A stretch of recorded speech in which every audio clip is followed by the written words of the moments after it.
उत्तराखंड की UGC bill पर राष्ट्रपति ने लगाए मोहर। प्रदेश में जारी हुई अधिसूचना। सीएम धामी ने प्रदेश वासियों को बधाई दी, बोले पूरा किया जनता से किया हुआ वादा। चमोली को पुरस्कार धामी की सौगात। पुष्कर सिंह धामी की सौगात। लाभार्थी सम्मान समारोह में की शिरकत। गोपेश्वर रोड शो के साथ करोड़ों रुपए के विकास कार्यों का लोकार्पण किया। सीपीआईएम वृंदा करात ने किया बनभूलपुरा का दौरा। घटना के प्रशासन को ठहराया जिम्मेदार। पुलिस और सरकार पर किए तीखे जुबानी वार। गदरपुर में आंगनबाड़ी कार्यकर्तियों का धरना प्रदर्शन। सरकार पर शोषण का लगाया आरोप। न्यूनतम मजदूरी और दूसरी सुविधाएं नहीं मिलने पर फूटा गुस्सा। 10 मई को खुलेंगे बाबा केदारनाथ के कपाट। 6 मई को पंचमुखी डोली केदारनाथ के लिए प्रस्थान करेगी। धार्मिक समारोह में कपाट खुलने की तिथि तय की गई।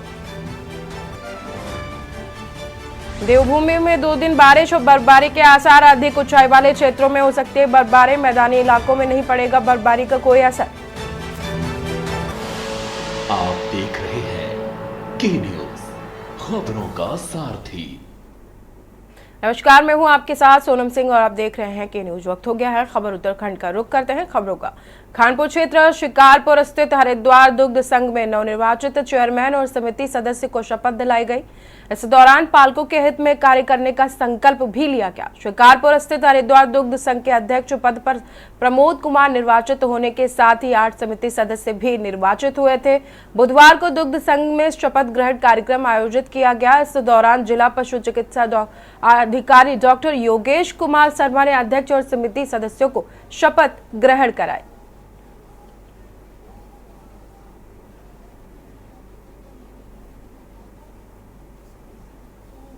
सर्वप्रथम तो आप सभी का बहुत बहुत स्वागत, धन्यवाद। और बस मैं ज़्यादा ना कहेगा, इतना कहना चाहूँगा, हमारे ज़िले हरिद्वार के अंदर 643 गाँव हैं, 308 ग्राम पंचायतों के अंदर। 643 में से हमारी 342 में समितियाँ कुछ बंद है, कुछ चालू हैं। सभी को हम पुनर्जीवित करेंगे और जो 643 गांव हमारे यहाँ, शायद एक भी ऐसा गांव हम छोड़ना नहीं चाहेंगे जिसमें समिति के माध्यम से हम दूध ना खरीदें और बिल्कुल उचित दाम और रेट और SNF जब सब कुछ दूध संघ में सही रहेगा, ऐसी आशा के साथ हम काम लेकर चलेंगे और करेंगे भी। पहली बात तो सरकार ने जो नवनिर्वाचित अध्यक्ष बनाए हैं प्रमोद चेयरमैन जी, उनको बहुत बहुत बधाई हो। और वो एक बड़े ही कर्मठ ईमानदार व्यक्ति हैं और इस डेयरी में जो आज तक जो प्रोग्रेस किसानों में, महिलाओं में किसी में नहीं देखी है, वो देखी जाएगी। और ये कि बहुत ही बेहतर काम होगा यहाँ पे। निर्वाचित हमारा जो प्रबंध कमेटी बनी, उसका शपथ समारोह का इस शुभ अवसर पर पहले तो मैं उनको, जो हमारे प्रमोद प्रधान जी हैं, उनको बहुत सारी शुभकामनाएं देता हूँ और जो निर्वाचित डायरेक्टर हैं उनको बहुत सारी शुभकामनाएं देता हूँ। और जहाँ तक अंतर की बात है तो प्रधान जी एक अनुभवी आदमी हैं। पुराने टाइम से जब देहरादून दूध संघ होता था तब से वो लगे हुए हैं और उनको हर चीज़ की समझ और जानकारी है। तो मैं उनसे आशा और उम्मीद करता हूँ कि इस ज़िले के जो उत्पादक हैं और किसान हैं, दूध उत्पादक, कि उनको किसी प्रकार की कोई परेशानी ना हो, उनके भुगतान की कोई समस्या ना हो, दूध मूल्य जो है अच्छा उनको मिले और अधिक से अधिक योजनाएं, जो पुराने टाइम की योजनाएं थी, डॉक्टर की, पशु आहार की और अन्य जितनी भी भारत सरकार और राज्य सरकार की योजनाएं, उनका लाभ हमारे जिले के उत्पादकों को मिले। अगली खबर लक्सर से है, जहां पर लक्सर के पथरी क्षेत्र में स्थित वन गुर्जर बस्ती के ग्रामीणों ने राजाजी टाइगर रिजर्व पार्क के अधिकारियों पर मनमानी के आरोप लगाए हैं। ग्रामीणों का कहना है कि बस्ती के कुछ दबंग लोगों ने गांव के ही एक ऐसे मृतक दंपत्ति की आबादी की भूमि पर कब्जा कर लिया था और उसे निर्माण भी शुरू कर दिया था। इस मामले में मृतक दंपत्ति के दूर के रिश्तेदारों ने जागरूक ग्रामीणों ने उक्त भूमि को दबंगों के कब्जे से मुक्त कराने के बाबत पार्क के उच्च अधिकारियों को शिकायती पत्र सौंपा है।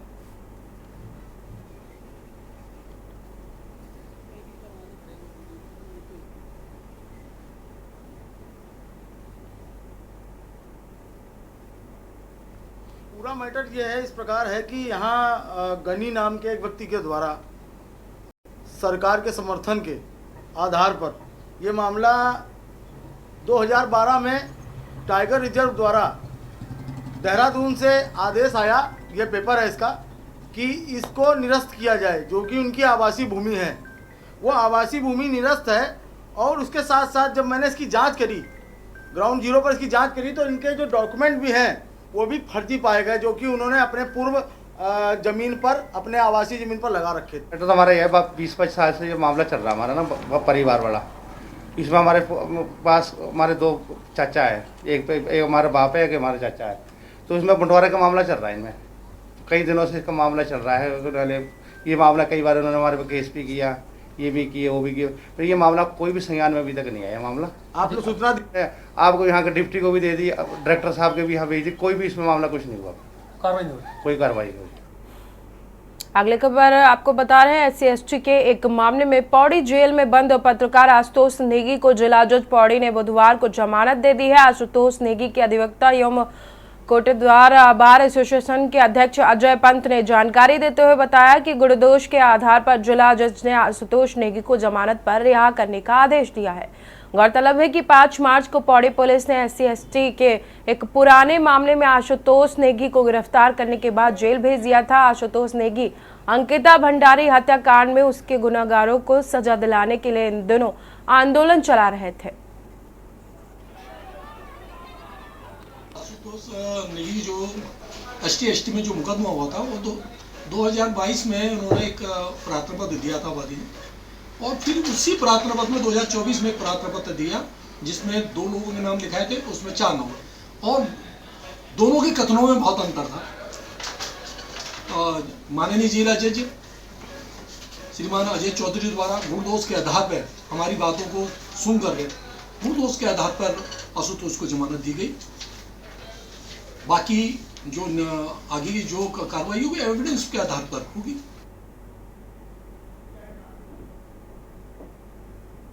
अगली खबर रुड़की से है, जहां पर सोनाली पार्क के पास गंग नहर किनारे चाय की दुकान चलाकर गुजर बसर करने वाले गोताखोर मोनू जलबेरा अब तक अपनी जान दांव पर लगाकर गंग नहर में डूब रहे सैकड़े लोगों की जान को बचा चुके हैं। निस्वार्थ भाव से लोगों की जान बचाने वाले मोनू जलबीर के कार्यों की चारों तरफ प्रशंसा की जा रही है। मोनू जलबीर के साहसिक कार्य को देखते हुए SSP हरिद्वार प्रमेंद्र सिंह डोमभाल व SSP देहात स्वप्न किशोर के द्वारा मैन ऑफ द मंथ का प्रशस्ति पत्र देकर मोनू को सम्मानित किया गया है और उसका हौसला भी बढ़ाया गया है।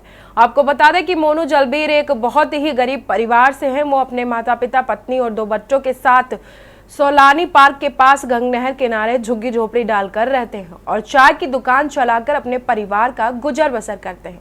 वही बड़ी बात तो यह है कि मोनू जलबीर के द्वारा अपने पिता के नक्शे कदम पर चलते हुए अब तक गंग नहर में डूब रहे सैकड़ों लोगों की जान बचाई जा चुकी है। साथ ही साथ गंग नहर में बहकर आ रही कई लाशों को भी मोनू ने दाह संस्कार भी किए हैं।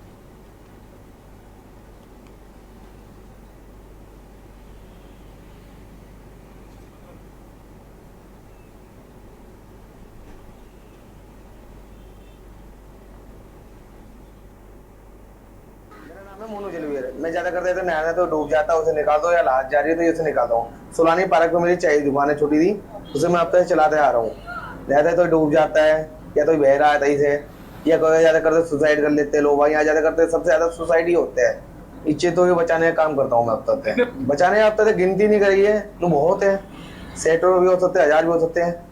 अभी मुझे कोतवाल साहब से फोन आया था, सिविल लाइन थाने से कोतवाल साहब था, उन्हें सुबह तैयार रहना है। कप्तान साहब ने अब तो बुलाया है ज्वालापुर, मैं वहां गया, मुझे मालूम चला सम्मानित पत्र हुआ है मेरा।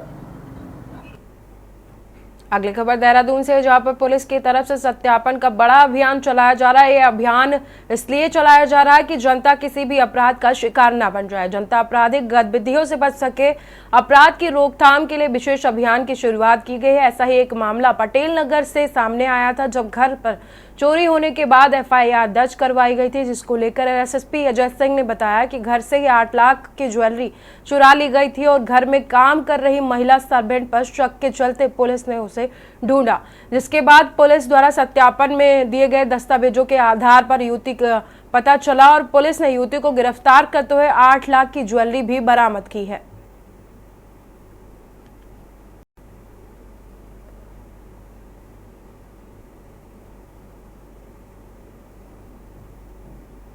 इस सूचना पर बेड का जो है जो काम करने वाले थे उसके जो अस्थायी जो निवास था उसमें तलाश की गई, लेकिन वो वहाँ फरार थी। क्योंकि लगातार हमारा सत्यापन अभियान भी चल रहा है ऐसे लोग के विरुद्ध जो घर में घरेलू नौकर के रूप में हो या कहीं किराएदार के रूप में हो। उस सत्यापन अभियान के दौरान हमें कुछ साक्ष्य मिले थे जिनकी उसके द्वारा उसके एड्रेस पर जो गाजियाबाद में पाया गया वहाँ पुलिस टीम भेजी गई थी और उसके बाद उसकी गिरफ्तारी की गई, जिसमें 8 लाख के करीब जेवर जो उसके द्वारा चुराए गए थे संपूर्ण रूप से बरामद हो गए। तो ये सत्यापन अभियान के लिए इसीलिए बार बार फोकस किया जाता है कि जो भी अपने यहाँ घरेलू नौकर रखते हैं, कर्मचारी रखते हैं या किराएदार रखते हैं, उनका एड्रेस ज़रूर रखें, क्योंकि कल को कहीं अगर कोई घटना उनके द्वारा कारित की जाती है तो उनके मूल निवास या उनके जानने वालों के माध्यम से उसको ट्रेस करना आसान होता है। और इस घटनाक्रम में भी इसी सत्यापन अभियान के कारण ही अभियुक्ता को गिरफ्तार किया जा सका। लोकसभा चुनाव के लिए तमाम राजनीतिक दलों का प्रत्याशियों पर मंथन जारी है। देवभूमि उत्तराखंड की 5 लोकसभा सीटों को जीतने के लिए भाजपा के बाद कांग्रेस ने उम्मीदवारों की सूची जारी कर दी है। इसके तहत कांग्रेस ने उत्तराखंड की 3 लोकसभा सीटों पर अपने प्रत्याशियों को घोषित किया है। कांग्रेस ने टिहरी गढ़वाल से जोत सिंह गुनसोला, पौड़ी से गणेश गोदियाल और अल्मोड़ा से प्रदीप टामटा को प्रत्याशी घोषित किया है। वहीं कांग्रेस ने नैनीताल और हरिद्वार लोकसभा सीट पर सस्पेंस बरकरार रखा है। जबकि भाजपा की बात करें तो भाजपा ने भी राज्य की 5 लोकसभा सीटों में से 3 पर ही प्रत्याशियों की घोषणा की है, जबकि 2 सीटों पर भाजपा भी प्रत्याशी पर मंथन कर रही है। आपको बता दें कि उत्तराखंड में भाजपा कांग्रेस के प्रत्याशियों की घोषणा के बाद टिहरी संसदीय सीट पर भाजपा की माला राज्यलक्ष्मी शाह और कांग्रेस के जोत सिंह गुनसोला आमने सामने होंगे। राज्यलक्ष्मी 3 बार सांसद रह चुकी है, तो वहीं चौथी बार भी चुनावी मैदान में है, जबकि गुनसोला को पहली बार सांसद का टिकट मिला है। वो 2 बार मसूरी से विधायक रह चुके हैं। वहीं अल्मोड़ा संसदीय सीट पर इस बार भी भाजपा और कांग्रेस दोनों पुराने प्रतिद्वंदी आमने सामने होंगे। भाजपा ने सांसद अजय टामटा को जहां फिर से मैदान में उतारा है, तो कांग्रेस ने भी पूर्व सांसद प्रदीप टामटा पर विश्वास जताया है। जबकि पौड़ी गढ़वाल लोकसभा सीट पर भाजपा ने अभी भी प्रत्याशी घोषित नहीं किए हैं। वहीं कांग्रेस ने इस सीट पर गणेश गोदियाल को टिकट दिया है। कांग्रेस की पहली सूची से साफ हो गया है कि पार्टी के वरिष्ठ नेताओं के लोकसभा चुनाव लड़ने के इनकार के बाद पार्टी को दूसरे विकल्प के नेताओं को उतारना पड़ा। ऐसे में सवाल ये है कि आखिर कैसे कांग्रेस की ये प्रत्याशी भाजपा के प्रत्याशियों को टक्कर दे सकते हैं। आज इसी पर हम आपको एक रिपोर्ट दिखाते हैं। लोकसभा चुनाव के लिए समय नजदीक आते ही भाजपा, कांग्रेस समेत तमाम राजनीतिक दलों ने प्रत्याशियों पर मंथन के बाद अब प्रत्याशियों की घोषणा शुरू कर दी है। इसी के तहत कांग्रेस ने उत्तराखंड की 3 लोकसभा सीटों पर प्रत्याशी घोषित कर दिए हैं। कांग्रेस ने टिहरी गढ़वाल से जोत सिंह गुनसोला, पौड़ी से गणेश गोदियाल और अल्मोड़ा से प्रदीप टमटा को प्रत्याशी घोषित किया है। वहीं कांग्रेस ने नैनीताल और हरिद्वार लोकसभा सीट पर सस्पेंस बरकरार रखा है। कांग्रेस का दावा है कि भारी बहुमत के साथ कांग्रेस के प्रत्याशी जीत दर्ज करेंगे। प्रत्याशी उतारे हैं तो कुछ उम्मीद से ही उतारे होंगे और मैं खुश हूँ कि अच्छे प्रत्याशी हैं। हमारे टिहरी से भी जो जोत सिंह जी हैं उनकी काफ़ी स्वच्छ छवि है और सबके साथ उनका मेलजोल अच्छा है और लोगों में खासा उत्साह उनको लेकर है, क्योंकि नॉन कंट्रोवर्शियल आदमी है। आज तक उनके ऊपर कोई दाग नहीं है किसी भी तरीके का, तो एक अच्छे प्रत्याशी के तौर पे है। गणेश गोदियाल जी हमारे पूर्व अध्यक्ष हैं, काफ़ी मजबूत दावेदार हैं और पार्टी की सर्वे में भी उनका काफ़ी अच्छा रिजल्ट्स वहाँ से आए हैं और मुझे खुशी है कि एक मजबूत व्यक्ति को ये जिम्मेदारी दी गई है और जैसा हम चाह रहे थे कि बड़े चेहरे भी चुनाव लड़े। बहुत अच्छी तरह देखते हैं, बिना चश्मे के देख रहे हैं, आप लोग चश्मे पहने हुए, पर हम बिना चश्मे के देखते हैं। कुल मिलाकर बात यह है कि मैं धन्यवाद देना चाहता हूं कांग्रेस के उन तमाम कार्यकर्ताओं का जिन्होंने कल से अब तक मेरा मनोबल बढ़ाने के लिए जो मेरे पास कमी है, जो मेरे पास मैंने कहा था कि मेरे पास संसाधनों की कमी है, हमारे तमाम ऐसे कार्यकर्ता, ये गैरवार जी यहाँ पर है, ये परसों जखोली ब्लॉक से 15 लोग इनके साथ आए जिन्होंने कहा गोदियाल जी आप संसाधनों की बात मत करिए, हम लोग आपके लिए खड़े हैं। आपको बता दें कि भाजपा ने भी राज्य की 5 लोकसभा सीटों में से 3 पर ही प्रत्याशियों की घोषणा की है, जबकि 2 सीटों पर भाजपा भी प्रत्याशियों पर मंथन कर रही है। उत्तराखंड में भाजपा कांग्रेस के प्रत्याशियों की घोषणा के बाद टिहरी संसदीय सीट पर भाजपा की माला राज्यलक्ष्मी शाह और कांग्रेस के जोत सिंह गुनसोला आमने सामने होंगे। राज्यलक्ष्मी 3 बार सांसद रह चुकी हैं और चौथी बार चुनावी मैदान में हैं, जबकि गनसोला को पहली बार सांसद का टिकट मिला है। वे 2 बार मसूरी से विधायक रह चुके हैं। वहीं अल्मोड़ा संसदीय सीट पर इस बार भी भाजपा और कांग्रेस के दोनों पुराने प्रतिद्वंदी आमने सामने रहेंगे। भाजपा ने सांसद अजय टम्टा को जहां फिर मैदान में उतारा है, तो कांग्रेस ने भी पूर्व सांसद प्रदीप टम्टा पर विश्वास जताया है। जबकि पौड़ी गढ़वाल लोकसभा सीट पर भाजपा ने अभी प्रत्याशी घोषित नहीं किए हैं। वहीं कांग्रेस ने इस सीट पर गणेश गोदियाल को टिकट दिया है। नहीं, कोई पेच नहीं फंसा ना। एक बार पार्लियामेंट्री बोर्ड की मीटिंग होती है, उसमें जितने फाइनल हो जाते हैं वो घोषणा हो जाती है। उसके बाद अभी कोई मीटिंग ही नहीं हुई। जैसे ही पार्लियामेंट्री बोर्ड की मीटिंग होगी केंद्र के, वो तो मैं नहीं तय कर सकता। जब वो होगी उसमें डिस्कशन होगा, डिस्कशन में जो फाइनल होगी घोषित हो जाएगी। एक प्रक्रिया है ना। हमारी पार्टी किसी परिवार की पार्टी नहीं है कि परिवार के मुखिया ने जो कहा और वो कर दिया। हमारे यहाँ पार्लियामेंट्री बोर्ड है, उस बोर्ड में डिस्कशन होता है, नीचे से नाम आते हैं, उसके आधार पर पार्टी निर्णय करती है। कि भारतीय जनता पार्टी के पास पांचों लोकसभा सीटें 2014 से हैं और जनता इनके सांसदों को खोज रही है। लगातार उनके गुमशुदगी के पोस्टर भी क्षेत्रों में देखने को मिले।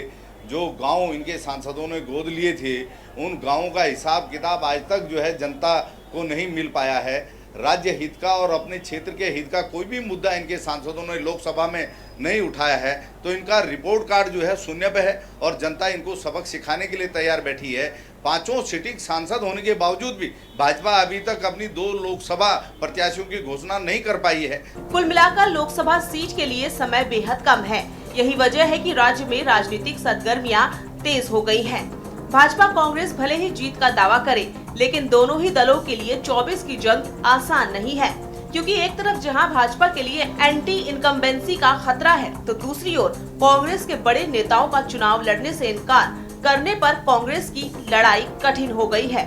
यशपाल आर्य, प्रीतम सिंह, हरीश रावत जैसे तमाम दिग्गज नेताओं के चुनाव न लड़ने से कांग्रेस के लिए भी जंग काफी मुश्किल लग रही है।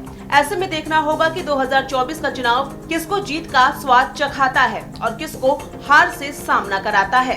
उत्तराखंड डेस्क रिपोर्ट, के न्यूज इंडिया।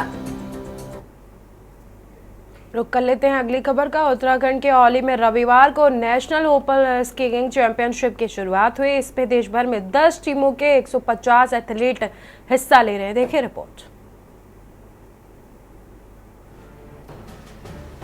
उत्तराखंड के औली में रविवार को नेशनल ओपन स्कीइंग चैंपियनशिप की शुरुआत हुई। इसमें देश भर से 10 टीमों के 150 एथलीट हिस्सा ले रहे हैं।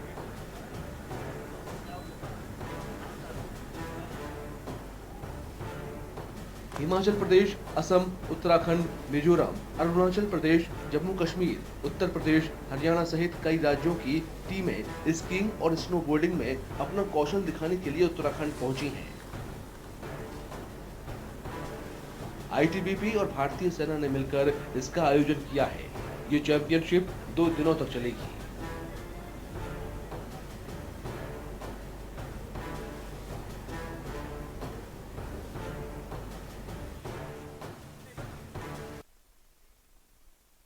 फिलहाल रुकते हैं एक छोटे से ब्रेक के लिए।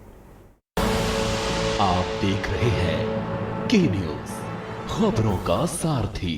ब्रेक के बाद स्वागत है आप सभी का उत्तराखंड की खबरों में। रामनगर से खबर आपको बता दें कि ग्राम पिरुमदारा क्षेत्र में पिछले लंबे समय से लगातार अज्ञात चोरों द्वारा घरों में चोरियां की जा रही थी, जिसका खुलासा न होने से ग्रामीण में रोष बढ़ने लगा है। तो वहीं ग्रामीणों ने जहां एक और चौकी पुलिस की रात्रि गश्त पर कई सवाल खड़े किए हैं, तो वहीं चोरों ने पुलिस के सुरक्षा दावों को भी जो उसकी पोल थी उसको खोल दिया। घटना के विरोध में दर्जनों महिलाएं एवं पुरुष ने पुलिस चौकी पहुंचकर पुलिस के खिलाफ जमकर नारेबाजी की है, प्रदर्शन किया है। ग्रामीणों का आरोप था कि पूर्व में उनकी कॉलोनी में आधा दर्जन से अधिक चोरियां हो चुकी है। इसके संबंध में पुलिस को तहरीर देने के साथ ही कॉलोनी में चोरी की घटनाओं पर आपको बता दें कि घटनाओं को बंद करने के ज्ञापन भी दिए जा चुके हैं, लेकिन पुलिस द्वारा अभी तक कोई कार्रवाई नहीं किए जाने से लगातार चोर अपना आतंक फैलाए हुए हैं।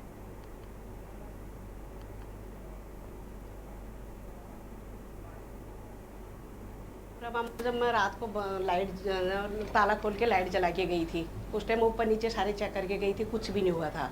फिर मैं सवेरे आती हूँ 7 बजे, तो उस टाइम ऐसे पता नहीं चल रहा था कि ताले तोड़ रखे हैं। बाहर के जो ताले थे ऐसे कुंडी लोहे से ऐसे ताले से थे। मैं ऊपर गई, ऊपर सारे उनका सामान बिखरा पड़ा था, अलमारी तोड़ रखी है और सारे बेड खोल रखे हैं। अब वो तो वही बताएंगे कितना सामान था घर में। वो दिल्ली गई है, उसके पापा सीरियस हो रहे हैं और भाई मेरा एक जॉब करता है, फौजी है। हाँ, लुधियाना में ड्यूटी है, अभी आ भी नहीं सकता है। आप देखभाल करती हैं? हाँ, मैं करती हूँ। इससे पहले कितनी और चोरी हो गई हो? वहाँ तो कम से कम हो गई होंगी 3-4 तो हुई, अभी तो हुई है 1 हफ्ते पहले। देखिए, पीरू मदारा स्थित मधुबन कॉलोनी में लगातार कुछ दिनों से चोरियां हो रही हैं।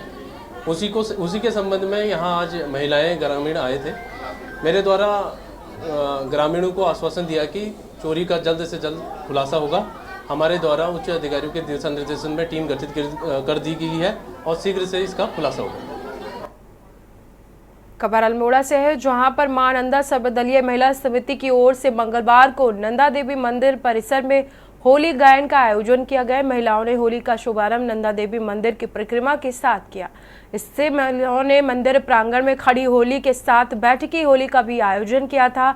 इस दौरान महिला समिति की महिलाओं के साथ विदेशी महिलाएं भी होली के रंग में सराबोर नजर आईं और उन्होंने महिलाओं के साथ होली का आनंद लिया। विदेशी महिलाओं ने कहा कि उन्हें होली का ये कार्यक्रम बहुत अच्छा लगा और दूसरी तरफ अल्मोड़ा की होली में शिरकत कर रहे हैं। देखिए, होली हमारी एक संस्कृति है और इसीलिए हम इस अपनी संस्कृति को, इस विरासत को संभाल करके रखना चाहते हैं और कहीं ना कहीं आज ये लुप्त होती हुई नज़र आ रही है।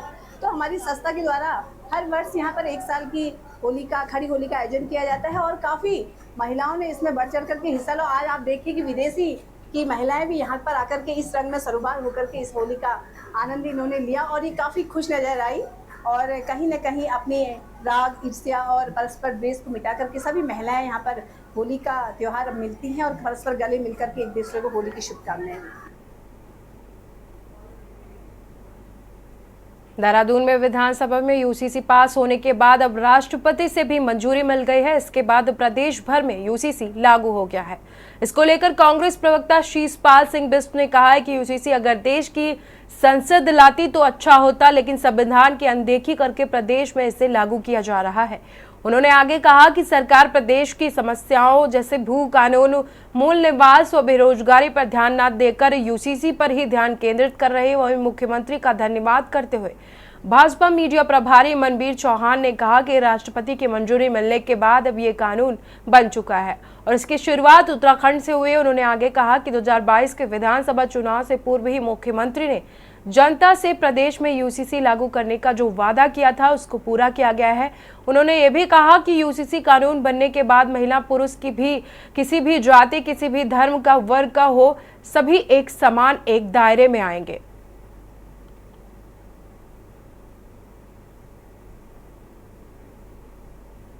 महामहिम राष्ट्रपति ने जो है यूसीसी के बिल पर अगर मोहर लगा दी और हम तो चाहते थे कि देश की लोकसभा में ये बिल आता और पूरे देश में ये लागू होता, लेकिन उत्तराखंड में मूल निवास और भू कानून की लगातार राज्य की जनता मांग कर रही है।